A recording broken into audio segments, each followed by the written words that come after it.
यदि हम भक्ति मार्ग में आगे बढ़ना चाहते हैं, जहां दुख का प्रवेश ही नहीं, ऐसे सुख की प्राप्ति के लिए, तो सुने न काहू की कही, कहे न अपनी बात, नारायण वारूप में मगन रहे दिन रात।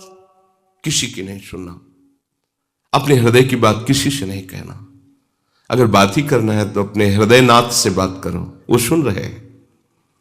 बस उन्हीं के नाम, उन्हीं के रूप में रात दिन उपासक डूबा रहे। मुख से बोलने के पहले विचार करो, आपके आराध्य देव संबंधी वार्ता है या माया संबंधी, किसी वस्तु, व्यक्ति, स्थान की प्रशंसा या निंदा, ये सब माया जनित है। किसी वस्तु, व्यक्ति, स्थान की प्रशंसा या निंदा, ये सब माया जनित है। अपने आराध्य देव के नाम रूप लीला धाम जनित बात यदि निकलने वाली है तो, नहीं तो रोक लो उस वाणी के वेग को, मत बोलने दो। जो तुम अपने आराध्य देव से भिन्न चर्चा करते हो तो कैसे उपासक तुम हो? यदि आराध्य देव की सिवा बात करते हो तो आराधना किसकी कर रहे हो?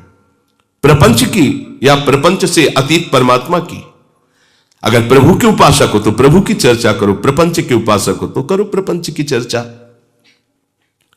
दुनिया का चिंतन, दुनिया की बात और दुनिया की क्रियाएं देखना और करना, यह संसारी पुरुषों में होता है, उपासकों में नहीं।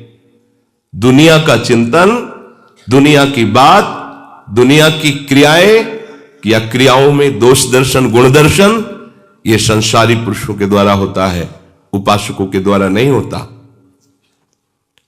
तुम दरिद्र नहीं हो, तुम महाधनी हो। दरिद्र वो है जो भोगों की वृत्ति में भोगों को भोगता हुआ भी तृप्ति का अनुभव नहीं करा, और भोगो, और वो दरिद्र है, वो भिखारी है। करोड़ों रुपए फिर भी करोड़ों की चाह है, बड़ा भिखारी है। साधु दरिद्र नहीं होता, साधु भिखारी नहीं होता। साधु भगवदानंद का धनी होता है, नाम धनी होता है। कबीरा सब जंग निर्धना, धनवंता नहीं कोय, धनवंता सोई जानिए, जाके राम नाम धन होए। प्रभु का नाम रूपी धन है, वो धनी है। विषयों में फंसा हुआ अपने को धनी मानता है, नहीं, वो दरिद्र है, समझ नहीं पा रहा। कितनी दरिद्रता अंदर बढ़ गई, करोड़ों अरबों है, फिर भी खरबों की तरफ वृत्ति जा रही, बढ़ती चली जा रही। और ये धनी, अब जीने की इच्छा का भी त्याग है, मरण के भय का भी त्याग है। कोई लाभ हान, कोई सुख दुख, कोई मान अपमान का प्रभाव नहीं, निरंतर अपने आराध्य देव के नाम में डूबा हुआ है। स्वभाव को यदि नहीं बदल पाए तो तुम पशु हो, उपासक कहां हो?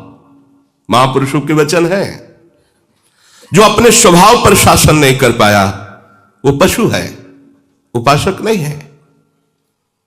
अपनी आदत, अपने स्वभाव को अपने आराध्य देव की अनुकूल बनाना, यह उपासक का लक्षण है। श्री कृष्ण अनुकूलेन प्रतिकूलस्य वर्जनम। पागलों की तरह जो सामने आया बस उसी में राग कर बैठे, यह उपासक का लक्षण है।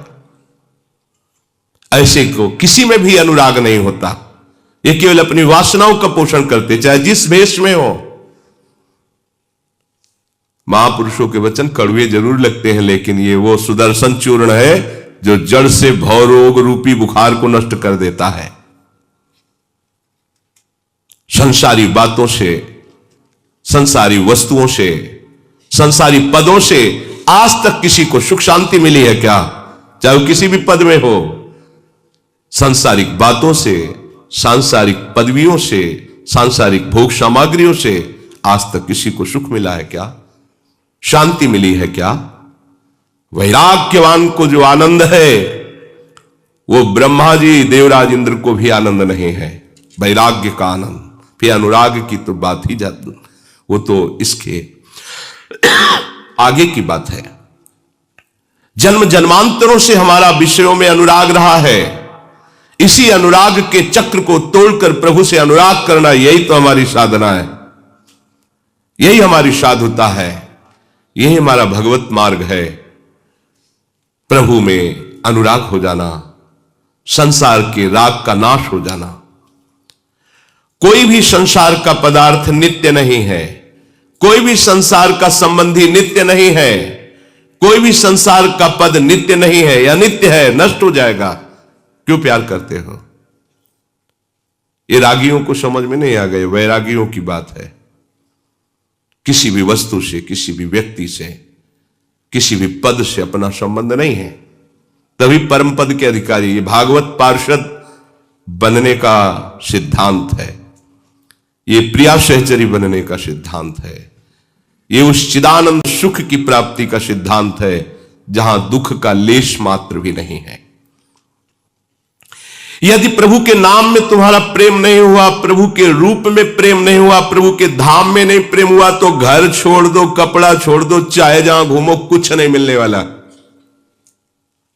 अपने को आत्मज्ञानी कहो, भगवत प्रेमी कहो, बैरागी कहो, त्यागी कहो, कुछ नहीं मिलने वाला। हमें सतत जहां भी है, जैसे भी है, भगवत चिंतन करना है। भगवत चिंतन ही तुम्हें स्थिति प्रदान करेगा। ये घर द्वार छोड़ देना, कपड़े बदल लेना, इससे ही केवल काम नहीं बनेगा। भगवत चिंतन कितना बढ़िया अवसर दिया है। रात दिन उन्हीं की चर्चा, उन्हीं की लीला गुण गायन और उन्हीं के धाम में रह रहे। अब बात न बनी तो फिर नहीं बनेगी। बार बार तो बनत नहीं, यह संजोग अनूप, बहुत बढ़िया संजोग बना दिया है। भगवत प्राप्ति का बहुत सुंदर संयोग बन गया है। जब इन सबको छोड़ करके आगे बढ़ता है उपासक, तो प्रतिष्ठा आकर उसके सामने खड़ी हो जाती है। मान सम्मान प्रतिष्ठा, इस किले को तोड़ना बहुत मुश्किल है। संसार का चिंतन, संसार की भोग सामग्री, संसार की पद प्रतिष्ठा आदि को जो धूल धूसरित कर देता है, वही भगवदानंद में स्थित होता है। तो ये आखिरी किला है, मान बड़ाई कीर्ति प्रतिष्ठा। अगर उपासक सावधान नहीं रहा तो इस किले को नहीं तोड़ पाता। अच्छे अच्छे इस किले में फंस जाते हैं। फिर पूरा जीवन यही होता कि इतनी इज्जत बन गई है, अब कुछ भी हो, इतनी इज्जत तो नहीं जानी चाहिए।